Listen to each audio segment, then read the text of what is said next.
इन्हें मेरा मीम बनाओ ना कि सर डेली वेजेस को लेकर आज कोई बात नहीं है और ना ही एसपीओ को लिया गया है किसी खाते में, ना ही कैजुअल लेबर, ना फायर इमरजेंसी। जम्मू कश्मीर में किसी भी वर्ग को सूट करने वाला ये बजट नहीं है।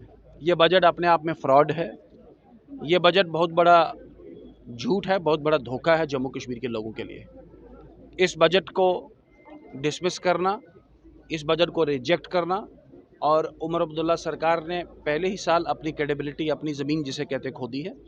मैंने पहले भी कहा था, चुनाव में भी कहा था, चुनाव के बाद भी कहा और विधानसभा के पटल पे भी कहा, this is a government of the, for the, by the social media and media only. ये सुबह एक इन्फॉर्मेशन का नोट दिखता है सरकार का, और उसके बाद एक लाइव पोस्ट इनके मिनिस्टर्स की दिखी है। उसके अलावा सरकार का इम्पैक्ट कहीं भी नहीं है।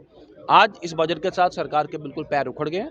सरकार ने पहले तो भारत सरकार का धन्यवाद किया कि पैसे ज़्यादा आ रहे हैं, और दिया कुछ नहीं। वो पैसा कहाँ छोड़ रहे हैं, कहाँ नहीं, इसका हिसाब किताब तो सरकार के साथ लेना पड़ेगा। सरकार को कटघरे में खड़ा करना पड़ेगा। रेलेवेंट सवाल पूछा, मैं आपके सवाल का जवाब दे दूं। 2015 में कांग्रेस और पीपल्स डेमोक्रेटिक पार्टी की सरकार यहाँ पे इक़्तिदार में आई थी। 2000 सरकार का जो एजेंडा ऑफ अलायंस था, उसमें बात की गई थी कि जितने भी ये टेम्परेरी जो मुलाजमीन है उनका हल निकाला जाएगा। सरकार ने विधिवत अपनी बजट स्पीच, अपने गवर्नर्स एड्रेस और उसके बाद SRO 520 और 21 के माध्यम से सभी डेली वेजर, कॉन्ट्रेक्चुअल, एनवाईसीज, इनकी तनख्वाह बढ़ाएंगे और तनख्वाह के साथ साथ इनको रेगुलराइजेशन के ट्रैक पे भी लाएंगे।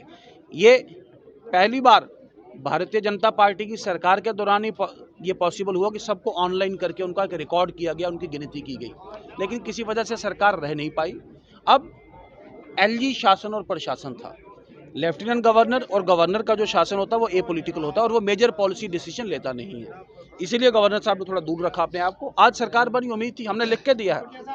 मैं आपके सवाल का जवाब दे रहा हूँ। हमने लिख के दिया है कि हमारी सरकार आएगी। अपने घोषणा पत्र में हम सबसे पहला काम डेली वेजेस, एनवाईसीज, रेबरे खेल, रेबरे जंगलात, इन सबको पक्का करेंगे। लिख के दिया है, लेकिन हमारी सरकार नहीं है। नेशनल कॉन्फ्रेंस एक्सप्लेन करे। आपने मेरे साथ 10 साल का बोला, मैं 70 साल का हिसाब पूछ रहा हूँ।